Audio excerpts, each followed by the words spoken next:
This is rampant already in the danger already. Munnamawulire okuva ku NTV amanyiddwa nga Kahumuza Sandra ye yavuddeyo n'agenda maaso kubanga ate akozesa omukutu ogwattwira bw'atyo n'ayoleka butya bwe baali bamuliisizza amaanyi mu elevator oba agiyite lift. Sandra agamba nti ekikolobero ekyo tali kyerabira era nga n'omuntu eyali akimutuusizzaako feesi ye teri muva mu mutwe. Yes, yali police officer mulambira yayagala amukuba ekifaananyi wabula ku lw'okutya okungi kwe yalimu teyasobola. Yo muyimbi amanyiddwa nga Grace Khan ng'ayita mu luyimba yawaddeyo muwala we mu maaso g'omutonzi okubaga ate munange amusabira amuwonye obulwadde bwagamba nti bumumazeeko ebbanga kati lya myezi 2 mirambirira. So ng'ate olunaku olw'eggulo omukyala amanyiddwa nga Sasha Brighton yavuddeyo nga musanyufu ate nga munakuwavu mu kadde ke kamu era ng'ono yaleetedde ba social media in-laws bangi okumunakuwalirako olunaku lwabadde lw'amazaalibwa ga mutabani we eyawezezza omwaka wabula nga obubaka bwe yamuwandiseeko bwaleetedde bangi ennyiike mu mutima. Omukyalo ono yawandiise ebimu ku bye yayitamu ng'afunye olubuto lwa mutabani we era ng'agamba nti yamuzaala mu biseera bya kisiibo ate mwanattu yeebaza Allah okuba nti amazaalibwa ge yagajaguza mu biseera bya kisiibo era nga akitwala okuba omukisa ogw'amaanyi gy'ali. Agamba nti mutabani we ye muntu gwe yali tafiiringa nako wadde olw'embeera gye yayitamu nga ali lubuto kubanga yamufiiriza ebintu bingi, yamufiiriza emikisa, yamufiiriza mu mbeera ze z'emirimu bingi byagootana, yamufiiriza omubiri gwe nga ye. Agamba nti bingi byakyuka ku lwa mutabani we oba ku lw'olubuto lwa mutabani we. Yayagala nnyo omusajja gwe yali naye mu mukwano wabula ate mu biseera we yafunira olubuto omukwano ogwo ne gukola ki ne gusaanawo ekintu ekyamuleetera okuba nga ate yeekyawa kwegamba n'atuuka n'okukyawa mutabani we. Agamba nti mu kaseera k'okuzaala mutabani we Katonda afe ate ne mutabani we naye Katonda afe kwegamba bombi baali banatera okuba nga bafa naye agamba nti yalwana nnyo era nga yeebaza Mukama Katonda okuba nti yamuyamba n'asobola okuba nga azaala omwana oyo.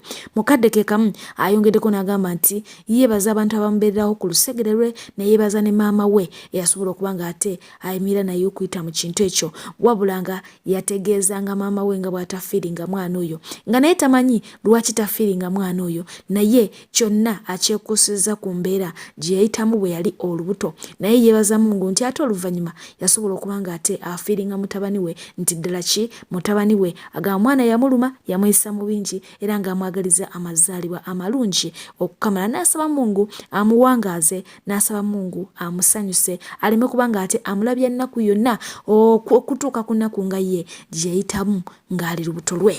So ng'ate ye omukyala amanyiddwa nga Cinderella Sanyo ndowooza ennaku naye zinatera okuba nga teziggwayo agende muleeba munanga omukyala ono bamusuddeko akabaga aka surprise baby shower. Yes, bagenze maaso okuba nga tebakimukolera wabula nga ate ye omukulu amanyiddwa nga Nensenre avuddeyo n'agenda maaso okuba nga ategeeza abantu nti teriyo Katonda oba Katonda taliyo era ng'agamba nti tamanyi lwaki baakera ku makya ne bateekawo emboozi eyo egamba nti Katonda gy'ali ate nga taliyo. Agamba nti bandibadde bateekawo embeera nga buli omu akimanya bumanya mu mutima nti simanya alina kweyisa bulungi, alina kubeera faithful, alina kubeera bwati ne bwati n'okimanya nti yeggwe Katonda.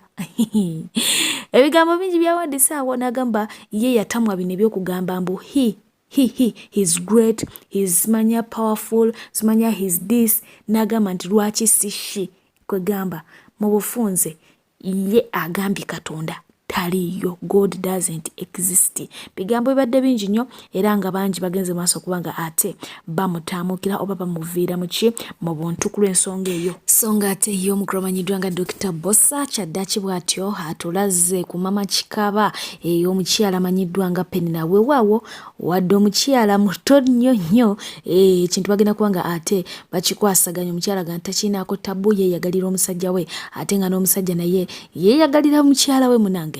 Essaawa yonna emikolo gijja kuba nga ate gikaaba ate nga ye omukulu amanyiddwa nga Frank Gashumba yavudde n'agenda maaso okuba nga ate munange agamba ekimala kimala essaawa eno neetaaga omukyalo omuto omulungi aveeyo munange ajja abeere nga atakola ki ambudaabuda. Jjukira nti ebbanga liweza omukulu oyo nga bamukazaako ery'akasabbuuni okubulwa omukazi kati nno ku mulundi guno avudde n'abategeeza nti bannange njagala mukazi. Gashumba agasseeko nti anaamuleetera omukazi ekirabo agenda kubanga ate akwasaako ebiri bw'ati bw'ategeezezza. Yes, omukyala amanyiddwa nga Florence Nampijja naye yavuddeyo n'aga nti ke kaseera yeeyubule. Yabatusuubiza nti mu mwaka gwa 2026 akalulu akajja okuba nga ate kakwajja mu ggwanga lyattu Uganda agenda kuba nga ate yeesimbawo. Tetutegedde oba agenda kwesimba ku kifo kyaki naye ng'ategeezezza nti agenda kwesimbawo, agenda kuba nga ate yeesogga ebyobufuzi. Wabula nga mukadde ke kamu yategeezezza nti awo ajja kuba nga ate n'okufumbirwa yafumbirwa. Jjukira tubuzeeyo emyaka 3 gy'oba okuba nga ate tutuuka mu 2026 inshallah. Yategeezezza nti okufumbirwa agenda kuba nga yafumbirwa, so ajja kubeera n'omwami wali eri ku bbali, tewajja kubaawo kimulemesa, era ng'akkiriza bulungi nti ebisaanyizo byonna abirina mu 5. So nga ate ye mwana mulenzi amanyiddwa nga Liam Voice yavudde n'agenda maaso okuba nga ate yeewuunya abantu. Omukulu n'agamba nti waliwo abantu abamutuukirira oba abamutuukiridde ensangi zino nga bagamba nti baagala abapromotingeko agende maaso okuba nga ate munanga akola challenges mu nnyimba zaabwe ku TikTok zitambule, akozeseko ku Facebook page ye, abatundeko kwegamba bongere okuba nga ate bamanyikwa oba ekintu kyabwe kyongere okuba nga ate kikola kikwatayo ng'ekyewe kyakwata. Naye agamba nti singa okuba nga kikwasa ennaku abo bennyini abamwegaire essaawa eno oba bamusaba essaawa eno mu biseera bya lockdown we yagenda maaso okuba nga ate atumukira mu ggwanga lyattu Uganda nga yaakajja bagendanga maaso okuba nga ate bamumalamu amaanyi nga bamuzaala wanti gwe tolina gy'olaga ogenda kukoma waneno mu lockdown olunaggwako ensajja kuba tekyakutegeera nga ate etegeera balala oba etegeera ffe. Naye agamba nti ebinaku bikola ki bisekerwa bennyini abo bamumalagamu amaanyi essaawa eno be bamusaba obuyambi bwe.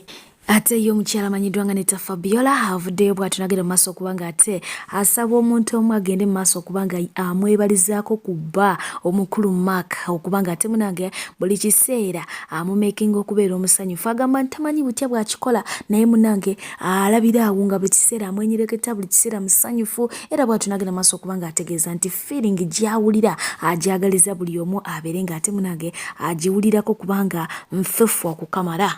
Ebbanga ddene omukulu amanyiddwa nga Crystal Panda yeegumba omukulu amanyiddwa nga Bobi Wine era ngono abadde nga asaba kye bayita kolabo, wabula nga omukulu amanyiddwa nga Bobi Wine yamutegeezezza nti omuntu yenna aba n'ekirooto era ng'ekyo ekirooto kya Panda, bw'atyo n'amusaba asigale ng'aloota kubanga ebiseera ebisinga ebirooto bikola ki bimala ne bituukirira. So nga ate ye omukulu amanyiddwa nga Bruno K ensasagge zaabaddemu gye buvuddeko awo zimuleetedde abantu abangi okuba nga ate bamutuuma amannya okubeera omusajja omutima omubi, omusajjasajja ali awo byonna twala tugende n'ebivumo nga kwotadde. Naye nga ye omukulu amanyiddwa nga Palaso asigadde amukkiririzaamu era ngono yavuddeyo n'agenda maaso okuba nga ate ategeeza nti mu bayimbi babaddeko nabo Bruno K ye muntu ayina omutima omulungi, ali so kind, era ng'agamba nti byonna bigenda maaso okuba nga ate bimutuukako olw'ekisa kye n'okubeera omuntu awulira nti alumirirwa nnyo abalala. Ye mukulu yamanyiddwa nga Palaso. So nga ate ye omukulu amanyiddwa nga Dr. Brian yavudde n'agenda maaso okuba nga ate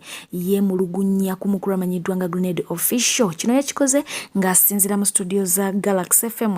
Yes, nga okwemulugunya kwe kwabadde nti abanja Grenade era Grenade yagaana okukola ki okumusasula oba tamusasulanga. Omwami oyo omuwandiisi wa nnyimba ate nga muyimbi mukadde ke kamu, naye nga Grenade yagenze maaso okuba nga ate avaayo n'ategeeza nti banange nze enkolagana yange ne Dr. Brian nnungi nnyo era tetulina buzibu bwonna nze ng'omuntu, kubanga n'ekisookera ddala mbadde sikimanyi nti Dr. Brian amanja kubanga munnange ebintu byonna byayitanga mu manager wange oba mu management yange. Nejjukira nti gye buvuddeko oyo yagenda maaso okuba nga ate agobwa mu ttiimu no siriipu wamu n'omukyala amanyiddwa nga Pinky, bwe batyo bakola ki balekulira. So n'ategeeza nti ye yali amanyi manager buli kimu yagenda maaso okuba nga ate akisotinga oba yakisasula, naye nga bwejjogera essaawa eno bateredde dda pamazidde okuba nga ate besotinga.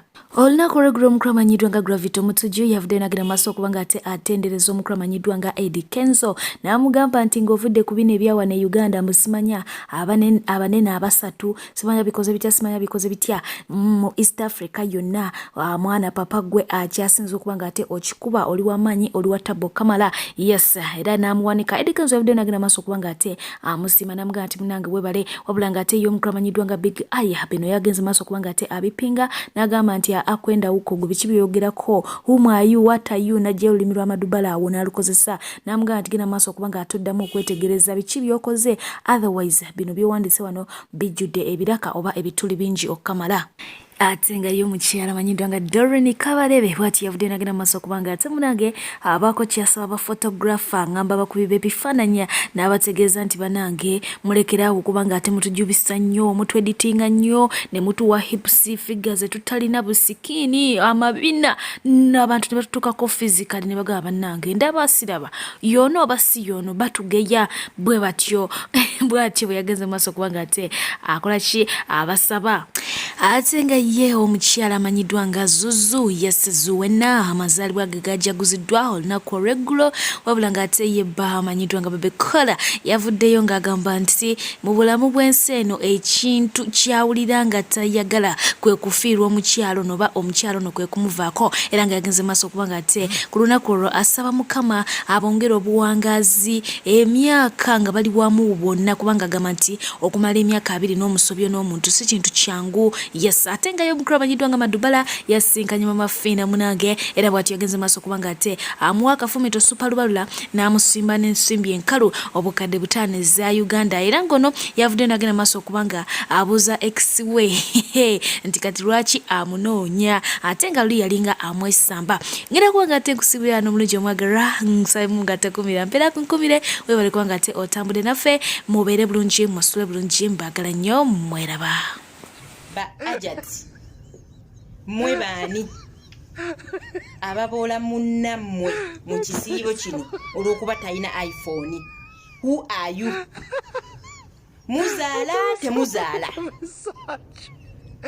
ngenzeeko mu vidiyo zammwe mwenna bana nendaba nga mwe abasatu muboola omu.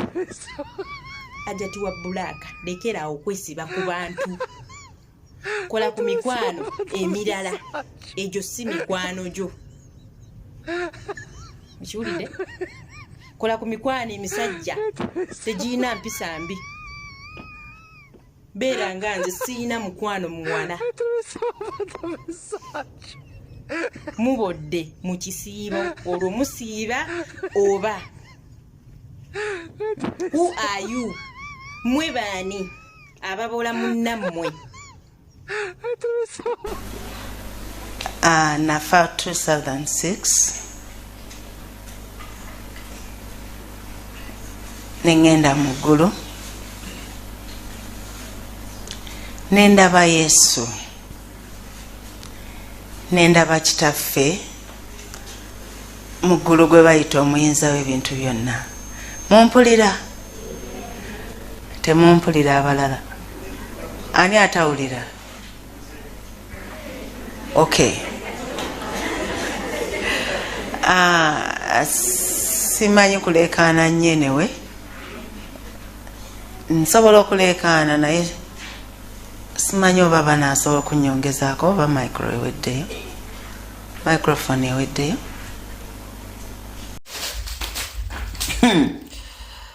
Mami yagenda mu ggulu. Sitaani alina effujjo. Naye kati Yesu naye takyaliko babe kubanga bannange yagenda okutwala bazzali. Mu ggulu twali tumanyi yatwala Irini Manjeeri naye bw'olaba yakomyewo n'ano naggwe okukulambuza novena okukutwala yonna yiiha. Maama eggulu bali abasmart. Eggulu likozesa butowaloki. Eggulu waliyo sikulini enene ennyo kwolabira abajeemera Yesu n'abamugondera. Naye nno munnange yadde wagenda mu ggulu nakulabye otulanga akagaati ka Ukalisitiya. Maama nakulabye maama ng'otunanga akatabo kamatuli munyu. Maama nakulabye ng'otunulanga Uganda eno bagamba nti even a fool can survive in Uganda. Maama n'ogenda mu ggulu n'oyita ku wankaaki w'eggulu n'oyita ku baaga bulyeri n'oyita ku mukwano gwange